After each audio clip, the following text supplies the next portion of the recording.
안녕하세요. 오늘도 사연살롱을 찾아주셔서 감사합니다. 저는 30대 사회인이자 기혼 여성이에요. 30대 초반, 막 결혼에 꼴이 난 새댁이었던 당시의 저에게는 어릴 적부터 품어온 꿈이 하나 있었어요. 그 꿈은 바로 동시통역가였죠. 제가 동시통역가의 꿈을 품게 된 이유는 홀아버지 소망과 관련이 있어요. 너무 가난했던 탓에 평생을 해외는커녕 제주도도 한번 못 가본 친정 아버지는 저만큼은 가난의 그림자 속에서 살지 않기를 바랐어요.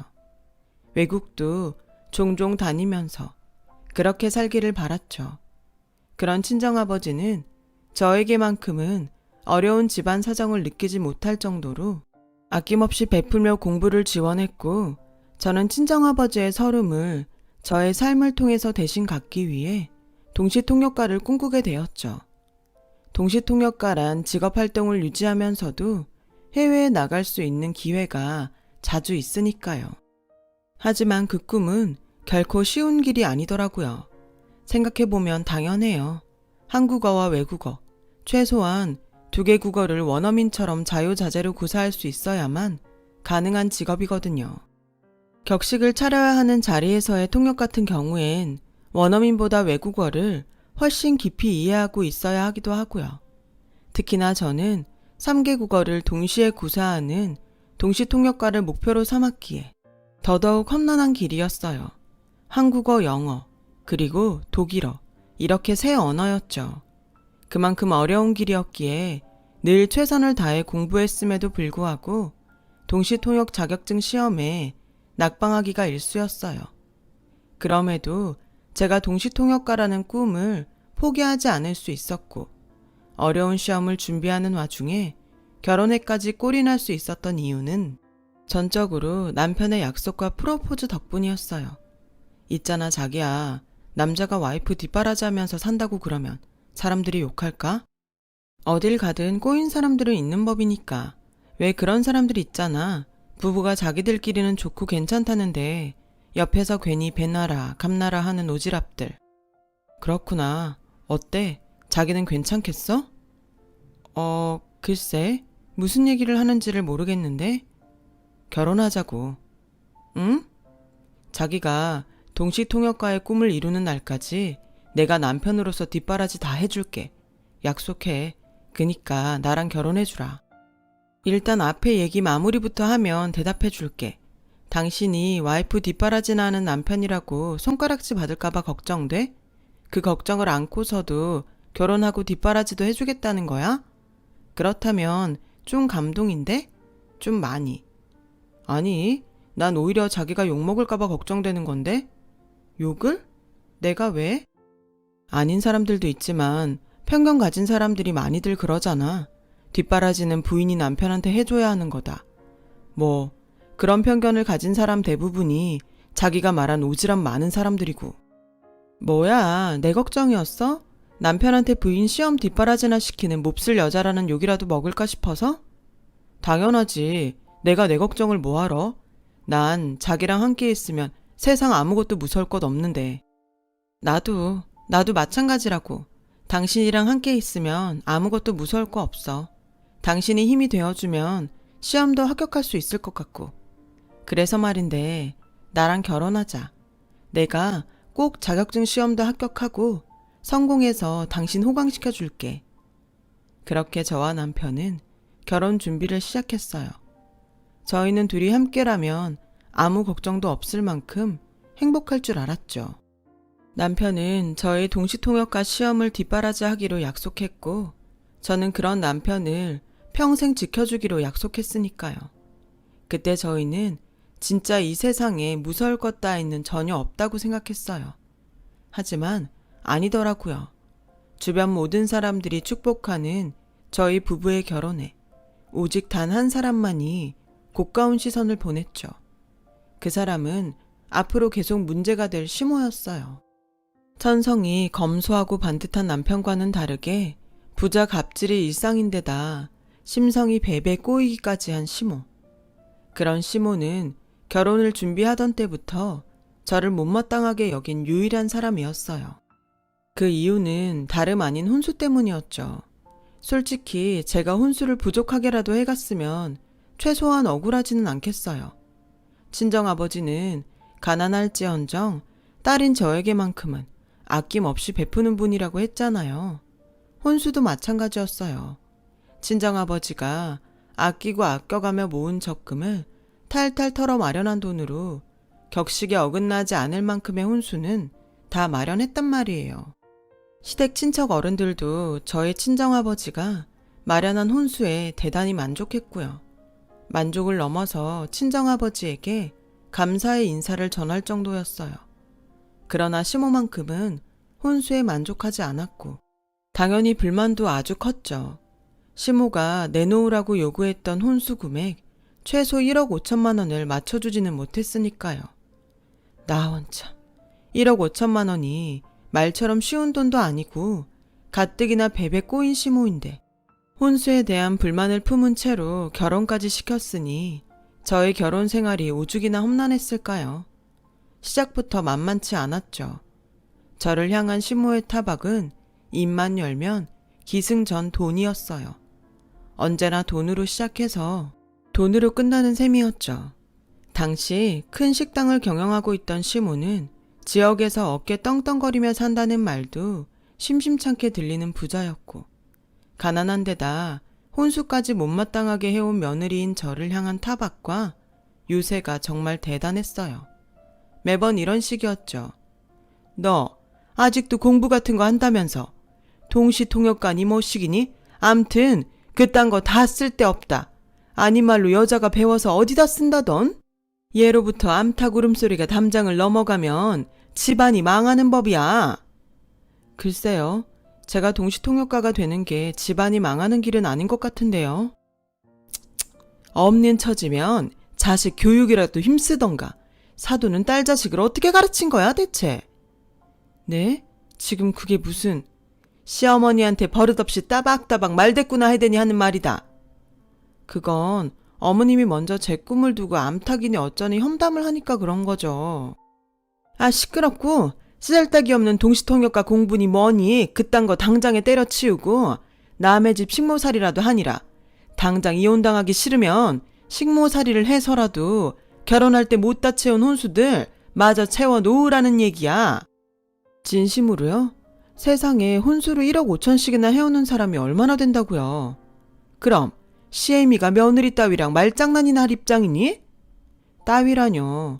저도 사람인데 인격적인 존중은 해주셔야죠. 어머님은 말이 늘 너무 심하다고요. 인격적인 존중? 그런 거 받고 싶으면 당장 나가서 돈 벌어와. 부족한 혼수 채워놓기 전까지는 사람 대접받을 생각 따위는 하지도 말고 정 능력이 안 되면 우리 식당에 와서 허드렛 일이라도 하거라. 화장실 변기도 좀 닦고 음식물 쓰레기도 좀 치우고 시간당 3,500원은 쳐주마. 어머님, 이게 어디서 목소리를 높이기를. 식당에 일자리 마련해 줄 정도면 나만큼 좋은 시어머니 세상에 또 없는 법이야. 일단 그렇게 할 테니 내일부터 출근하거라. 제가 그렇게는 못하겠다고 맞서거나 말거나 시모는 못 들은 채 해가며 쌩하니 자리를 떠버렸어요. 그리고 바로 다음날 아침 시모가 저희 신혼집 앞으로 식자재 운반용 트럭을 대동한 채로 나타나더군요. 그리고는 글쎄 저를 다짜고짜 집에서 끌어내더니 트럭에 싣는 게 아니겠어요? 트럭 뒷자리에 태운 것이 아니고요. 말 그대로 저를 트럭에 실었어요. 시모가 저를 내팽개친 곳이 트럭 짐칸이었거든요. 그렇게 저를 납치하다시피 태운 트럭이 도착한 곳은 역시나 시모의 식당이었어요. 시모는 당황한 제가 미처 정신을 가다듬을 겨를도 없이 변기부터 닦으라며 화장실로 등을 떠밀었죠. 황당했고 수치스러웠어요. 시모의 식당을 돕는 거요. 식당이 어려운 상황이라면 당연히 도와야죠. 또한 시모가 어려운 상황이니 도움이 필요하다고 부탁을 했더라면 아주 기쁜 마음으로 도왔을 거예요. 며느리도 가족이니까요. 하지만 그때는 그런 상황 자체가 아니었다고요. 시모의 식당은 줄을 서서 먹을 만큼 손님들이 넘쳐났고 직원들도 많은 상황이었어요. 그런 상황에 심지어 모욕까지 줘가면서 강제로 일을 시키려고 드는데 세상 어떤 며느리가 나 죽었소 하면서 얌전히 당하고만 있겠어요. 그래서 그날은 일단 남편에게 문자를 보냈어요.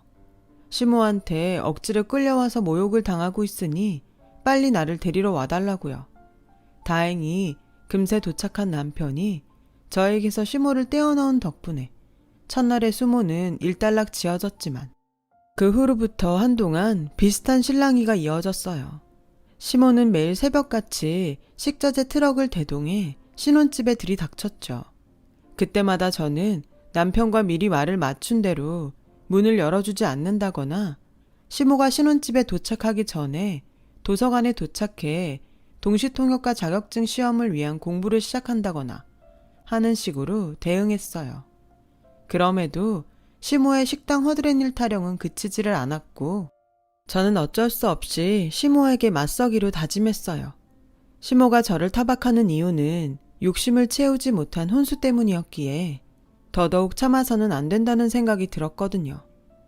혼수를 트집잡아 저에게 모욕을 준다는 것은 어려운 경제 상황 속에서도 불구하고 정성과 격식을 모두 갖추어 혼수를 마련한 친정 아버지를 업신여긴다는 것과 같은 말이거든요. 실제로 시모의 입에서 못난 애비, 가난한 애비 따위의 말들이 심심찮게 나오기도 했고요. 앞으로 아침마다 신혼집에 저 잡으러 오지 마세요. 뭐? 식당이 어려워서 어쩔 수 없이 도움이 필요하다고 부탁을 한다면 당연히 기쁘게 돕겠죠. 근데 그런 거 아니잖아요. 그냥 제가 싫고 미워서 괴롭히려고 식당 허드렛일 시키려는 거잖아요. 너 말 참 무섭게 하는 재주가 있구나. 누가 들으면 내가 아주 몹쓸 시엠인 줄로 알겠어. 말을 무섭게 하는 재주가 아니라 현실이 그렇잖아요. 어머님 생각이 그렇잖아요. 근데 전 그런 거 싫거든요. 참을 수도 없고 참아서도 안 되는 일이거든요. 혼수 때문에 저를 업신여기는 건 그 혼수를 정성껏 마련한 친정 아버지를 욕하는 거랑 같은 말이기 때문이니까요. 부모 욕 듣고도 가만히 참는 자식이 세상에는 있을지도 모르겠지만 적어도 저는 아니라고요. 그러니까 앞으로 아침마다 신혼집에 저 잡으러 오지 마세요. 억지로 잡혀가서 하는 강제노동? 안 합니다. 혼수 트집 잡아서 험한 말 쏘아붙이는 일도 그만하고 저의 꿈도 무시하지 말아요. 네가 이제는 정신줄을 놓아버렸구나. 가난하고 무능한 애비 밑에서 못 배우며 자란 티를 내도 유분수지. 이게 어디서 이래라 저래라야. 그런 험한 말로 제 친정 아버지를 업신여겨봤자 결국에는 어머님 얼굴에 똥칠하는 꼴밖에 안 될걸요? 말은 그 사람의 인격을 나타내는 거울이니까. 혼수도 보잘것없이 해온 거지 집안 주제에 넌 뭐가 그렇게 떳떳하다든? 혼수 못마땅하게 여기는 사람은 어머님 혼자인 걸로 아는데요. 다른 시댁 친척 어른들은 다들 만족했어요. 고맙다는 인사를 친정 아버지에게 전하기도 했고요. 진심으로다가. 이것이 식당 일이 그렇게 고깝고 하기 싫으면 차라리 시댁에 들어와 살면서 시집살이나 해. 내 아주 하루 세 끼를 12첩 반상으로 받아먹고 하루 3번 대청소를 돌리라니까는. 정 그것도 싫으면 차라리 이혼해.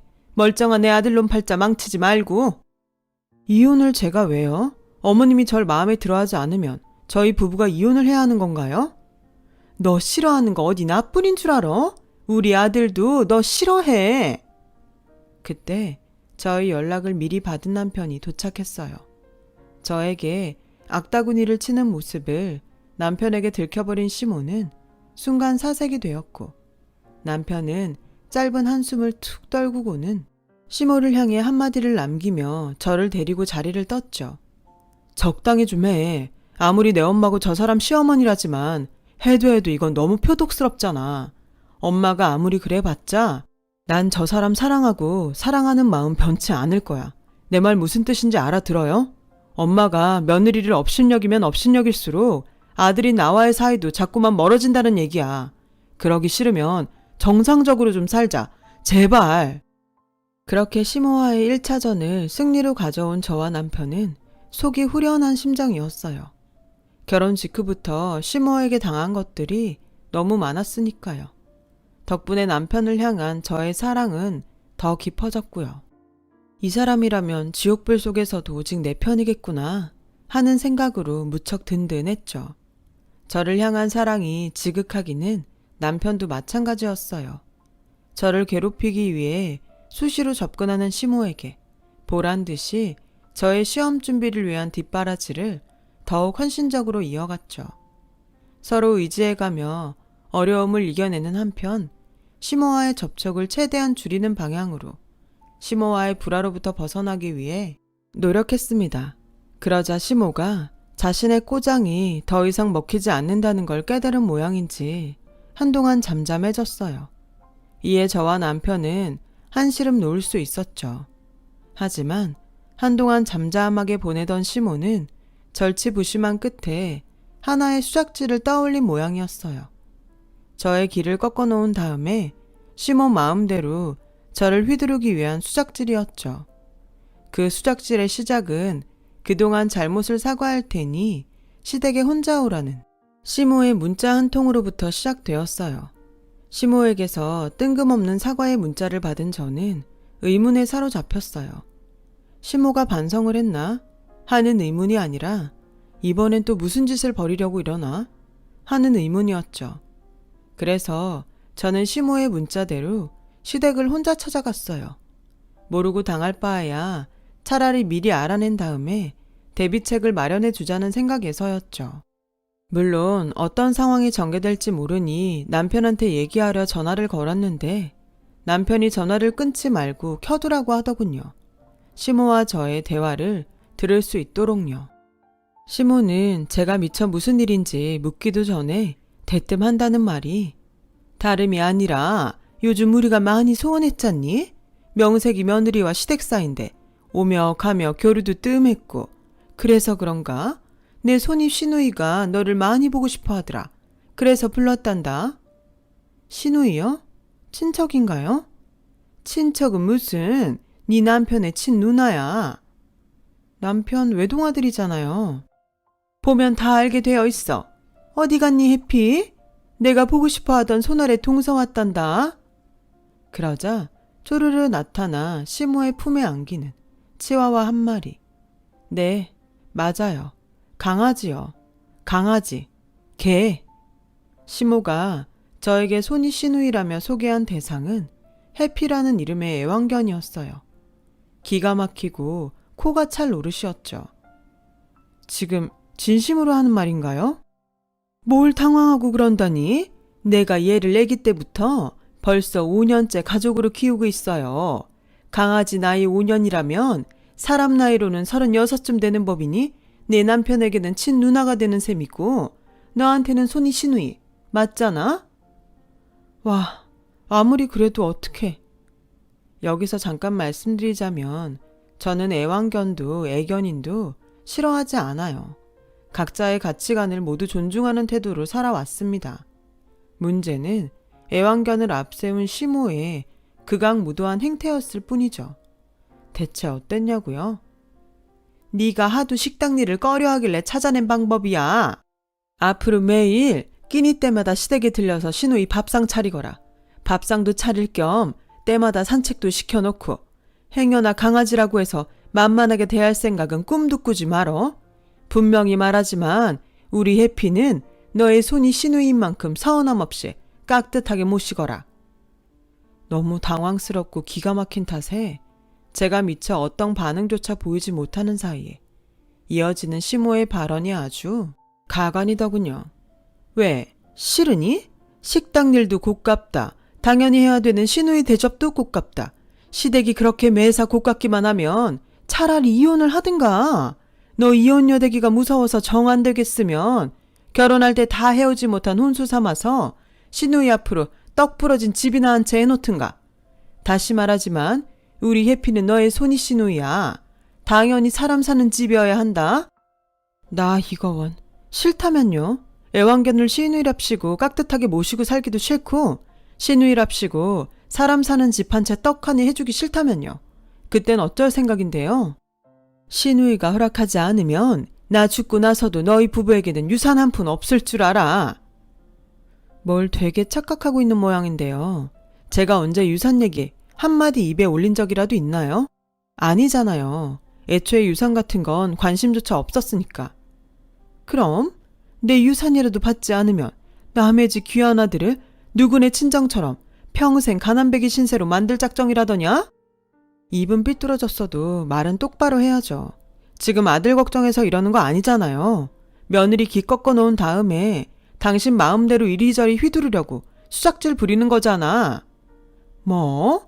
당신? 그래, 당신. 도저히 사람으로 생각해 줄 수가 없는데 그나마 나도 그쪽이랑 똑같은 수준 되기 싫어서 당신 정도로 봐주는 줄이나 알아요. 고맙게 생각하시라고요. 그리고 나도 분명히 말하는데 유산이랍시고 당신 그 더럽고 치사한 돈 받아서 팔자 고칠 생각 따위는 추호도 없어.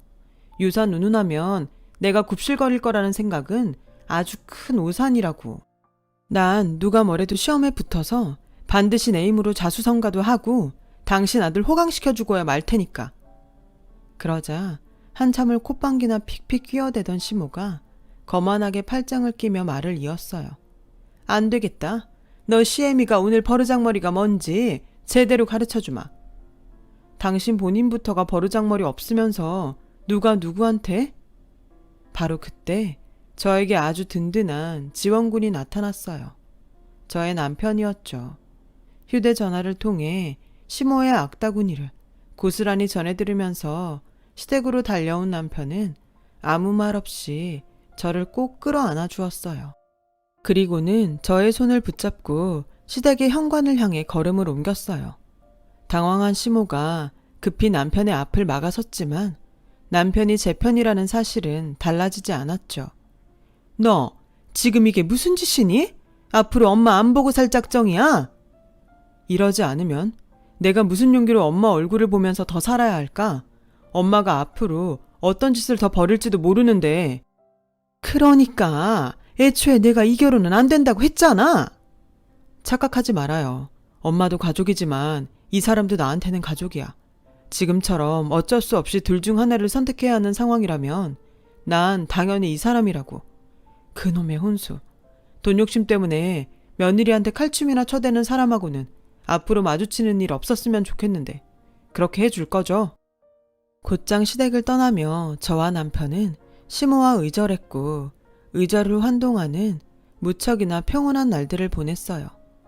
남편은 장인어른에게 늘 깍듯했고 저의 시험 준비도 옆에서 잘 도왔습니다.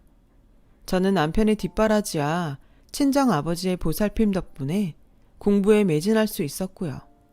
덕분에 다가오는 동시통역과 자격증 시험에는 합격을 노려볼 수도 있을 만큼 성적이 급상승했어요. 그런데 덜컥 친정아버지가 돌아가셨어요. 아무 고통 없이 푹 주무시면서 평온한 얼굴로 떠나셨어요.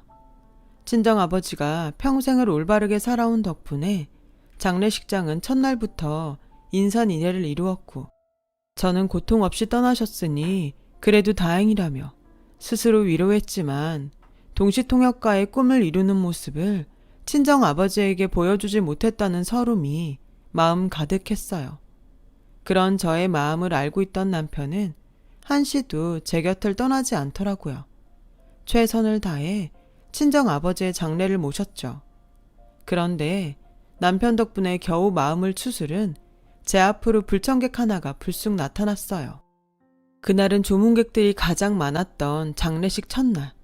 수많은 조문객들이 지켜보는 가운데 제 앞으로 모습을 나타낸 사람은 시모였어요. 시모를 마주한 순간 저는 불안에 휩싸였죠. 또 무슨 만행을 저지를지 모르는 일이었고 심지어 장소마저 시모가 그토록 업신여기던 친정아버지의 빈소였으니 더더욱 불안할 수밖에 없는 노릇이었죠. 하지만 저의 걱정은 금세 수그러들었어요. 시모가 아주 정갈한 상복 차림으로 나타났기 때문이었어요. 왜 그런 말도 있잖아요. 아무리 험악한 사이라도 장례식과 같은 자리에서 때로는 기적 같은 화해를 이루는 경우도 있다는 말이요. 그때 저는 상복 차림으로 나타난 시모가 정신을 차렸다고, 그래서 친정아버지의 마지막 떠나는 길에 사돈의 예의를 지키기 위해 와주었다고 짧은 순간이나마 그렇게 생각했어요. 마침 시모는 저에게 직접 부조금 봉투를 건네더군요. 제가 감사하다는 인사와 함께 시모의 부조금 봉투를 받아들려는 순간 시모가 다짜고짜 저의 손목을 억지로 붙들고는 장례식장 밖으로 끌어내려 하더라고요. 그러면서 하는 말이 내 시누이가 임종했으니 시누이 장례식장에 와서 손님들 수발이나 좀 거들어. 그랬어요. 친정 아버지의 장례식 첫날이 하필이면 시모가 저에게 시누이로 모시라며 강요했던 애완견 해피의 장례식 첫날과 겹쳤던 것이었어요. 시모는 애완견 해피의 장례식 때문에 상복을 입었을 뿐이었고요. 제 친정 아버지의 장례식 때문이 결코 아니라요. 모든 사실을 깨달은 저는 차마 말로는 표현할 수 없는 분노가 치솟았지만 애써 감정을 추스르며 대답했어요. 다른 자리 같으면 참지 않았겠지만 친정 아버지의 장례식장이었으니까요. 그래서요. 부친상 당한 저더러 그쪽 집안 장례식에나 가서 잡일이나 하라고요? 결혼할 때 혼수도 제대로 못 해온 처지면 시누이 장례식에 노동으로라도 갚아야지. 이건 경우가 아니죠. 다른 상도 아니고 부친상이라고요. 부친상. 하다못해 사람 장례식이 겹쳤다고 해도 부친상 상주를 포기하라는 건 있을 수도 없는 얘긴데 심지어 그쪽 장례식은 애완견 장례식이라면서요. 이게 말이 되는 소린가요 지금? 그깟 하남백이 장례식 따위가 뭐가 중요하다고. 나한테는 우리 해피 장례식이 더 중요하니 조용히 따라오기나 해. 시모가 고함을 지르기가 무섭게 줄곧 무슨 일인가 싶어서 지켜보고 있던 조문객들이 시모에게 득달같이 달려들어 따졌어요. 부친상을 내버려 둔 채로 강아지 장례식이나 치르라는 게 말이 되는 소리냐면서요. 그러나 이에 굴하지 않는 시모는 저에게 늘 해왔던 말들 그대로 친정 아버지를 업신여기는 발언들을 쏟아내었고 결국 분노한 친정 친척 어른들에게 끌려나가면서 장례식장에서 쫓겨나고야 말았어요. 시모와 조문객들이 한바탕 소란을 벌이고 있던 그때 남편은 바닥에 나뒹굴고 있던 시모의 부조금 봉투를 열어보았어요. 봉투 안에 들어있는 금액과 쪽지 한 장을 발견하고는 몰매 맞으며 쫓겨나는 시모의 뒷모습을 향해 체념의 시선을 보냈죠. 잠시 후 소란을 정리한 저에게 남편이 시모의 부조금 봉투와 함께 쪽지를 전해주었어요. 시모의 부조금 금액과 쪽지를 확인한 저는 왈칵 눈물을 쏟고야 말았어요. 더럽고 치사하더라고요. 줄 서서 먹는 식당을 경영하는 큰 부자인 시모가 부조금이라며 봉투에 담아놓은 돈은 단돈 5,000원. 함께 남긴 쪽지는 5,000원을 제외한 나머지 부조금은 결혼 때 제대로 해오지 못한 혼수 비용으로 퉁치는 셈 치겠다는 내용. 그날 저와 남편은 친정 아버지의 영정 앞에 한마음 한뜻으로 다짐했어요. 앞으로 무슨 일이 있더라도 절대 시모를 용서하지 않기로요. 그러는 한편으로 저는 저 스스로를 다잡았어요. 시모로부터 더럽고 치사한 일을 다시는 겪지 않기 위해서라도 반드시 동시통역가가 되고야 말겠다고요. 꼭 성공해서 내 가족은 내 힘으로 지켜내겠다고요. 그로부터 약 3년 뒤 저는 마침내 성공한 동시통역가가 되었어요. 능력을 인정받은 덕분에 큰 사업가들의 사업상 통역을 전담하는 스페셜리스트의 자리에까지 오르게 되었죠. 맡은 통역의 중책이 큰 만큼 연봉도 높아져 갔어요. 그러던 어느 날 사무실에서 직원들과 통역 스케줄 정리를 하고 있던 저의 사무실로 뜻밖의 손님이 찾아왔어요. 이번에도 역시나 시모였죠. 그런데 시모의 행색이 어딘가 좀 이상해 보였어요. 당장이라도 시모를 문전박대하고 싶은 마음이 굴뚝 같았지만 그 이상한 행색이 궁금해진 저는 일단 시모를 자리에 앉혔죠. 최 실장님, 여기 따뜻한 녹차 한 잔 부탁해요. 아, 제 것 한 잔만요. 우리가 따뜻하게 차나 나눌 사이는 아닌 것 같아서요. 정 서운하면 나가서 한 잔 사오던가요. 1층에 카페 있으니까. 사주는 거니? 제가요? 아님 되었다. 한 푼이라도 아껴야 할 처지 카페는 무슨? 한 푼이라도 아껴요? 하긴 딱 보니까 3년 동안 많은 일이 있었던 모양이네. 줄 서서 먹는 식당 사장이랍시고 명품 아니면 입지도 않던 양반이 그런 옷은 어디서 구하는 건가요? 의류수거함? 의류수거함까진 아니고 여기저기서 얻어입다 보니까 꼴이 이 모양이지 뭐니. 얻어입어요? 아니, 그 많은 재산은 다 어쩌고. 그게 그러니까 말이다. 말끝을 흐리며 한참을 머뭇거리던 시모가 대뜸 한 번만 도와주렴. 딱 한 번이면 돼. 더 이상은 나도 염치가 없어서 바라지도 않는단다. 다짜고짜 뭘 도와달라는 거죠? 식당 일이요? 아님 애완견 밥상 차리는 일이요?